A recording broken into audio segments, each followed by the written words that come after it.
السلام علیکم خواتین و حضرات. ملا فضل الرحمان صاحب نے جو اسٹیٹمنٹ ابھی دی ہے، جو تقریر کی ہے، جس میں انہوں نے کہا کہ آرمی کی طرف اشارہ کرتے ہوئے کہ ہم تمہارا یہاں پہ وہ حشر کر دیں گے جو افغانستان میں امریکہ کا کیا تھا، اور ہمیں مت چھیڑنا ورنہ ہم جو ہے وہ لڑنے کے لیے تیار ہیں. اور انہوں نے بہت بے عزتی کی، بہت دل دکھا ہے تمام محب وطن پاکستانیوں کا ان کی اس طرز تکلم سے. اب سوال یہاں پہ یہ پیدا ہوتا ہے، کچھ لوگ کہتے ہیں کہ فوری طور پہ ان کے خلاف ایکشن لینا چاہیے. میں سمجھتا ہوں ایسا نہیں کرنا چاہیے.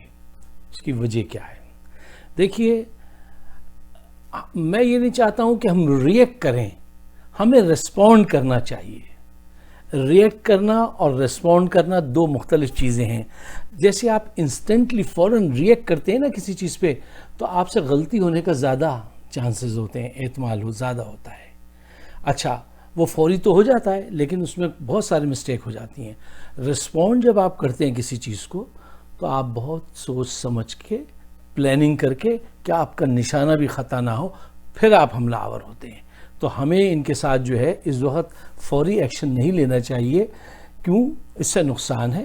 ریسپونڈ کر کے، مطلب میں یہ نہیں کہہ رہا ہوں کہ ایکشن نہیں لینا چاہیے، میں کہہ رہا ہوں ایکشن بالکل لینا چاہیے، لیکن ذرا پہلے تحقیق کیجئے کہ اس کی وجہ کیا ہے اور کس انداز سے ایکشن لینا چاہیے. کچھ لوگ کہہ رہے ہیں فوج ڈر گئی، حکومت دب گئی. نہ فوج ڈری نہ حکومت دبی، ٹھیک ہے نا؟ یہ حکمت ہے. دیکھیے، حکمت سے لڑنا ہے. دشمن سے ایسے نہیں لڑنا چاہیے. ماچس کی تیلی کا مزاج نہیں ہونا چاہیے کہ بس لگایا بھک اور وہ اڑ گئی. نہیں، کوئی بھی جنرل جب جنگ لڑتا ہے تو پہلے ہی دن اپنا سارا اسلحہ نہیں استعمال کر لیتا ہے کہ ذرا کسی نے آپ کو کچھ کہا اور آپ نے جو ہے ساری چیزیں پہلے دن ہی چلا دی. نہیں، ہولڈ یور ہارسز. سوچئے کہ اس کی وجہ کیا ہے اور ہم اس کو ریسپونڈ کریں گے ضرور. مطلب یہ نہیں ہو سکتا کہ اب ریسپونڈ نہ کیا جائے.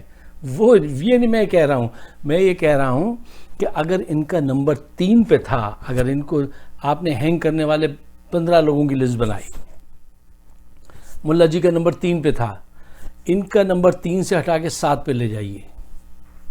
کیوں؟ دیکھیے، اس کی وجہ ہے. وجہ کیا ہے؟ یہ ڈر ور خوف کی بات نہیں ہے، یہ حکمت اور پلاننگ کی بات ہے. وہ یہ ہے، ہمیں آپ سب کو پتہ ہے کہ ملا جی کا پیٹ سلا ہوا ہے نواز شریف کے ساتھ. اس کے خزانے اس کے لیے کھلے ہوئے ہیں، اس کی پکا تعلق ہے ان سے، اور نواز شریف کا پکا تعلق ہے مودی سے. آج سرحد پہ جو حالات ہیں اور جو چیلنجز ہیں پاکستان کو، ان کو پیش نظر رکھتے ہوئے پھر حکمت عملی طے کرنی چاہیے. دیکھیے، جیسے میں نے کہا نا کہ 5 سے نمبر 3 سے ان کو نمبر 7 پہ لے جائیے. اس وقت جو ہے اگر ملا کی کوشش یہ ہوگی، نواز شریف کی مودی کی کوشش یہ ہوگی کہ ایک تصادم ہو جائے.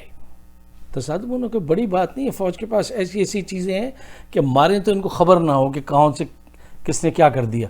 نہیں، وہ چاہتے ہیں تصادم ہو. ان کو تصادم سے ان کا فائدہ ہے، تحریک پیدا ہوگی. پاکستان کا نقصان ہے اس وقت تصادم کرنے سے. اچھا دیکھیے، اس وقت پاکستان پیپلز پارٹی، نون لیگ، ملا جی، کسی کے پاس اگر کوئی اسٹریٹ پاور نہیں ہے، تھوڑی سی اسٹریٹ پاور اگر ہے تو وہ ملا جی کے پاس ہے. تو ملا جی کو یہاں سے اٹھا کے ذرا تھوڑی دیر کے لیے یہاں پہ رکھ دیجئے. پہلے ہینگ کیجئے ان لوگوں کو جن کے پاس بالکل اسٹریٹ پاور ہے. مطلب یہ کہتے ہیں، دعویٰ کرتے ہیں پیپلز پارٹی کے پاس کوئی اسٹریٹ پاور نہیں ہے. نون لیگ کے جو آپ کو جیالے ویالے نظر آتے ہیں نا، یہ پاکستانی قوم کا مزاج ہے. کل ان کو یہ پتہ چل جائے نا کہ ان کی حکومت اب دوبارہ نہیں آئے گی، یقین کیجئے یہ جلسہ چھوڑ کے دوسرے کے جلسے میں چلے جائیں گے کہ وہ انہوں لمبا پاؤ یار، صحیح گالے ایک کرپشن کردہ سی. یہ قوم کا مزاج یہ ہے، پل بھر میں پلٹتے ہیں، بدل جاتے ہیں لوگ. تو یہ ان کا ساتھ نہیں دینے والے. اور یہ جو خوف ہے نا ہمارے ارباب اختیار کے پاس کہ کچھ ہو جائے گا، کچھ نہیں ہونے والا.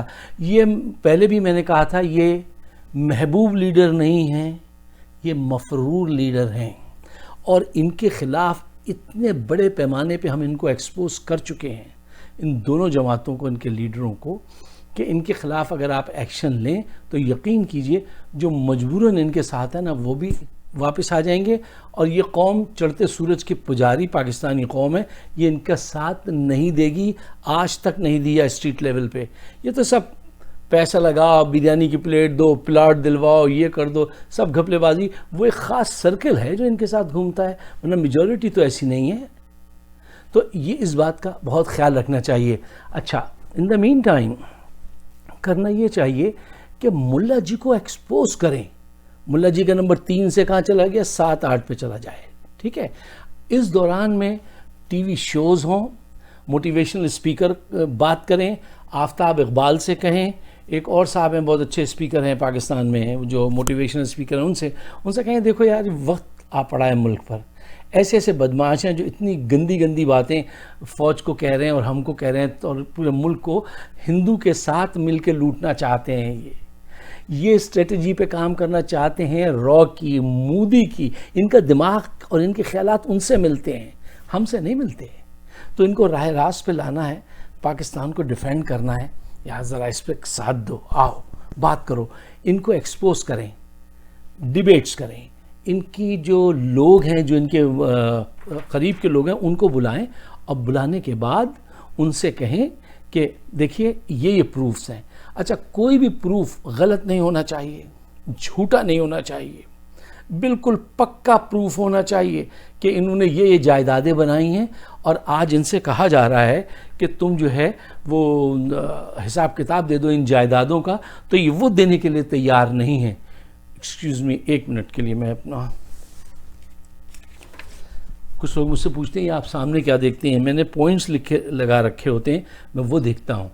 دیکھیے، ان کے لوگوں کو بلا کے ایک بات انہیں سمجھائیے کہ میرے بھائی آپ بتائیے کہ اگر حضرت عمر رضی اللہ تعالیٰ عنہ سے پوچھا جا سکتا ہے کہ یہ دوسری چادر کہاں سے آئی، ان سے حساب مانگا جا سکتا ہے، تو کیا نعوذ باللہ یہ ان سے بھی کوئی بڑی ہستی ہے کہ یہ کہتا ہے اگر میری جائیدادوں کا وہ کیا تو میں تباہی پھیلا دوں گا۔ بہت ناراض ہوتے ہیں ملا جی، کیوں ناراض ہوتے ہو بھائی؟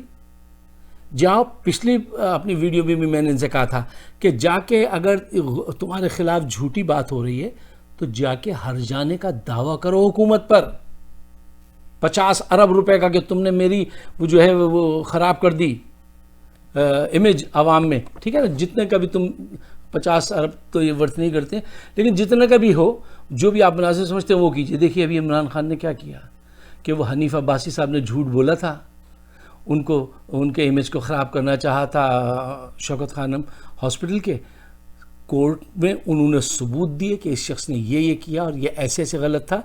کیا ہوا؟ اس کی حنیف عباسی کی جو ہے بدنامی بھی ہوئی، اور 50 لاکھ روپے بھی اب عمران خان کے ہاسپٹل کو ملیں گے۔ یہ ہوتا ہے طریقہ کار، جس کے پاس سچائی ہو وہ جا کے ایسے فائٹ کر سکتا ہے، اور جس کے پاس سچائی نہ ہو تو وہ کہتا ہے مجھ سے منی ٹریل مانگی، یہ مجھ سے پوچھا جا رہا ہے کیا کمایا کیا کھایا، ہاں آخرت کے سوالات دنیا میں پوچھے جا رہے ہیں۔ نہیں چکما مت دیجئے ملا جی، انف از انف۔ آپ نے پاکستان کے ساتھ جو بدزبانی کی ہے پوری قوم کے ساتھ، دلوں میں شگاف ڈال دی ہیں آپ نے، enough is enough, now you hold your horses. اب آپ ذرا اپنی خیر منائیں، کیوں؟ پوری دنیا میں جہاں جہاں پاکستانی رہتا ہے وہ آپ کے اس چہرے کو پہچان گیا ہے کہ آپ کیا چاہتے ہیں۔ اچھا، ان کا سلسلہ یہ ہے کہ ذہنی طور سے یہ سمجھتے ہیں کہ میں حق پر ہوں، باقی سب باطل ہیں، میں سب سے زیادہ محترم ہوں، اور وزیر اعظم اور جنرل اور کوئی بھی میرے ورگا نہیں۔ اچھا، میں خدا کا محبوب ہوں، دنیا بھی میری ہے، آخرت بھی میری ہے، یہ ساری جائیدادیں میری ہیں، مجھ سے حساب کتاب نہ مانگنا، میرے پاس مدرسے کی طاقت ہے، مجھے اپنے ساتھ ملاؤ، مجھے کوئی عہدہ دو۔ ان کو عادت ہو گئی نشے کی۔ یہ اقتدار جو ہوتا ہے خواتین حضرات، یہ نشہ ہی ہوتا ہے ایک قسم کا، اور اس نشے کا جس کو چسکا پڑ جائے نا تو پھر وہ کہتا ہے کہ مجھے نشہ کراؤ۔ اچھا، یہ ناراض اس لیے ہیں کہ ایک تو یہ اسمبلی میں نہیں ہے، برسوں سے عادت تھی بنگلہ نمبر 24 میں رہنے کی، ساری مرات لینے کی، فیڈرل منسٹر کے لیول کے مرات لے کے، اور کیا کیا وہ میں نے پہلے آپ کو بتایا کہ پرمٹ کیسے لیے، عورت کی حکومت ناجائز ہے پھر اس کو جائز کر دیا، ڈیزل کے پرمٹ لے لیے، کیا کیا انہوں نے کیے ہیں۔ اب ان کے لوگوں کو بلائیے، ان سے ڈسکس کیجئے، اور پیپر سارے جو ہیں وہ دکھائیے، ان سے پوچھئے کہ میرے دوستوں تم تو ایک غربت کی زندگی گزار رہے ہو، یہ مدرسے میں بچے جو ہیں یہ ان کی زندگی ان کے گھر والوں کی کیسی ہے؟ اب ملا جی کی زندگی دیکھو، کتنے پرتعیش زندگی ہے، کتنی مہنگی کار ہے، ان سے پوچھو کہاں سے آئے یہ بنگلے، کس نے دیے ہیں یہ پلازا، کس نے دیے ہیں یہ دکان، کس نے دیے یہ مکان، یہ جتنی پراپرٹیز جو ہے یہ کیسے بنی بھائی؟ مدرسے میں پڑھا کے بن گئی، یا ٹوپیاں ہاتھ سے سی کے بازار میں جا کے بیچتے تھے؟ تو یہ ڈرامہ جو ہے اس کو ایکسپوز کریں، پھر ملا جی کو لٹکائیں، اس سے پہلے نہیں۔ کیوں؟ اس سے پہلے لٹکانا ہمارے حق میں نہیں ہے، ہمارے حق میں یہ پہلے ہم اس کو ایکسپوز کریں۔ اور ایک آخری بات جو میں آپ سے کہتا ہوں وہ یہ ہے کہ دیکھیے مجھے بھی کچھ شکایات ہیں اپنی فوج سے، ان کی کچھ غلطیاں ہیں جو میں سمجھتا ہوں غلطیاں ہیں۔ مثلا مشرف صاحب کا NRO دینا، جس وقت سب کو ٹانگ دینا چاہیے تھا، انہوں نے اپنا اقتدار بچانے کے لیے NRO دے دیا، جس نے جڑیں کھود دی پاکستان کی۔ یہ اتنا گندا اسٹیپ تھا، ان کو پتہ چل گیا کہ کیسے بلیک میل کرنا ہے اور کیسے وہ کرنا ہے، تو بڑے بڑے بلنڈر ہوئے فوج سے، میں یہ ساری مانتا ہوں بات، ٹھیک ہے نا۔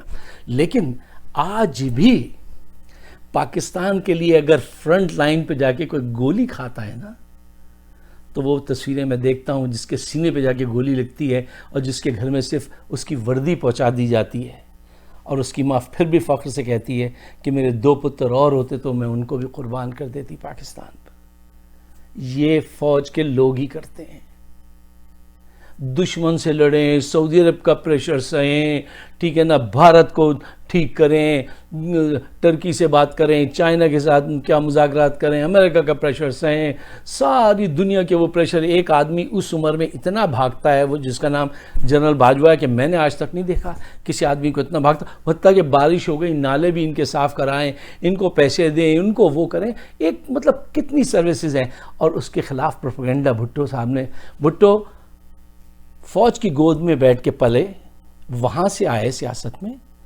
اور جب نکل گئے اقتدار، جب ان کے ہاتھ سے نکل گیا تو اس کے خلاف پروپیگنڈا شروع کیا۔ اب پوری دنیا کی جو انٹرنیشنل اسٹیبلشمنٹ ہے وہ یہ بات جانتی تھی کہ پاکستان کو تباہ کرنا ہے تو ان کی آرمی کو تباہ کرو، اس کو بے عزت کرو، ان کو بے عزت کرو۔ ایک دفعہ نورا نے، بھٹو صاحب کے ایک نوکر تھے، انہوں نے کہا جنرل صاحب ایک آئے ہیں آپ سے ملنے، تو وہ باتھ روم میں تھے اس وقت، کہنے لگے tell him to wait, I cannot deal with 2 shit in one time۔ یہ اس قسم کی ٹریٹمنٹ شروع کی، ان کی صاحبزادی نے بھی یہ کیا۔ سارے جو لوگ انٹرنیشنل میڈیا کو خوش کرنا چاہتے ہیں وہ آرمی کی بے عزتی کرتے ہیں۔ اور یہ ایسی بات ہے کہ اگر باپ کو گھر میں بچے روکھے جواب دینے لگیں اور بیوی کے سامنے یہ سب کچھ ہو، اور بیوی جو ہے وہ ان کو سن کر منع نہ کرے، تو یقین کیجئے ان کی جرتیں پھر بڑھتی جاتی ہیں اور وہ گھر تباہ ہو جاتے ہیں۔ فوج کو اس لیے برا نہیں کہنا چاہیے کہ اول آخر یہ ہمارے لیے جنگ کرتے ہیں، ہم سے کیا غلطیاں ہوئی ہیں ان پہ بھی نظر ڈالیے۔ ہماری جو ہمارے کرتا دھرتا ہیں وہ آج تک بغیر بڑی سزائیں دیے بیلٹ باکس سے اچھی جمہوریت اور لیڈرشپ برآمد کرنا چاہتے ہیں، یہ کبھی برآمد نہیں ہوگا۔ اچھی لیڈرشپ جب تک کہ سزائیں نہیں دیں گے، آپ اس ٹین کے بکسے سے، بیلٹ باکس سے جمہوریت اور اچھی لیڈرشپ نکالنے کے خواہشمند ہیں بہت عرصے سے، لیکن نکل نہیں رہی۔ یہ جادو نہیں ہے، وہ جادوگر جو ہے نا اپنے ہیڈ میں سے کبوتر نکال سکتا ہے یا بلی نکال سکتا ہے، آپ اچھی قیادت اس بیلٹ باکس کے ذریعے سے اس وقت تک نہیں نکال سکتے جب تک کہ آپ بھرپور سزائیں نہ دیں، اور یہ سزا دینے کا وقت آ گیا ہے۔ سزا دیجیے، اور سزا ایسی دیجیے کہ جس کو دیکھ کر دوسرے جو ہیں وہ ٹھیک ہو جائیں، کیونکہ وہ کہتے ہیں نا you don't correct the man you hang, you correct others by him، تاکہ دوسرے اس کو دیکھ کے اصلاح کر لیں اپنی۔ تو برائے مہربانی پاکستان کے لیے یار جائیے، جتنے آپ کے اچھے ہوسٹ ہیں, کومنٹیٹر ہیں, ان سے کہیں یار آج وقت ہے ملک پر, آج اس دھرتی ماں پہ ایک وقت آیا ہے, منافقوں کا ایک گروہ آ گیا ہے ہندوستان کی تھنکنگ لے کر اس ملک کو اپنی کرپشن بچانے کے لیے. یہ تحریک غربت دور کرنے کے لیے نہیں چلا رہے ہیں, یہ انسانی حقوق کے لیے تحریک نہیں چلا رہے ہیں, یہ فرقہ بندی ختم کرنے کے لیے تحریک نہیں چلا رہے ہیں, یہ صرف اپنے بچوں کو اقتدار دلانے کے لیے اور اپنے خزانے ان کے پاس سب کے, اس کو بچانے کے لیے یہ تحریک چلا رہے ہیں. ہندوستان ان کو آشیرواد دے رہا ہے. اگر تم قوم کے بیٹے ہو تو سوچو ذرا, آج اس قوم پہ ایسا وقت ہے کہ باہر کا دشمن اندر کے لوگوں کو پاکستان کے خلاف استعمال کر رہا ہے. تم اپنا حق ادا کرو, اٹھو, گیٹ اپ پاکستان, ڈسکشن میں حصہ لو, اس اینگل سے بات کرو اور اس پیغام کو آگے بڑھاؤ. اگر آپ مجھ سے ایگری کرتے ہیں تو برائے مہربانی میرے اس پیغام کو بھی ضرور شیئر کیجئے, آگے بڑھائیے اور خود بھی نئے دوستوں کو دعوت دیجئے. جیسے میں نے آفتاب اقبال صاحب کا کہا, what a پرسنالٹی, کیا اچھا وہ آدمی بات چیت کرتے ہیں اپنے شو میں پاکستان کے لیے. اور ایک اور صاحب کا میں نے کہا, مجھے ان کا نام یاد نہیں ہے, وہ موٹیویشنل اسپیکر قاسم صاحب نام ہے ان کا. ان لوگوں کو اپروچ کرنا چاہیے, ان سے ریکویسٹ کرنی چاہیے کہ یار تھوڑا سا ٹائم ادھر بھی دیجئے. بقول فیض کے جو چاہے لگا دو ڈر کیسا, یہ بازی عشق کی بازی ہے. گر جیت گئے تو کیا کہنا, ہارے بھی تو بازی مات نہیں.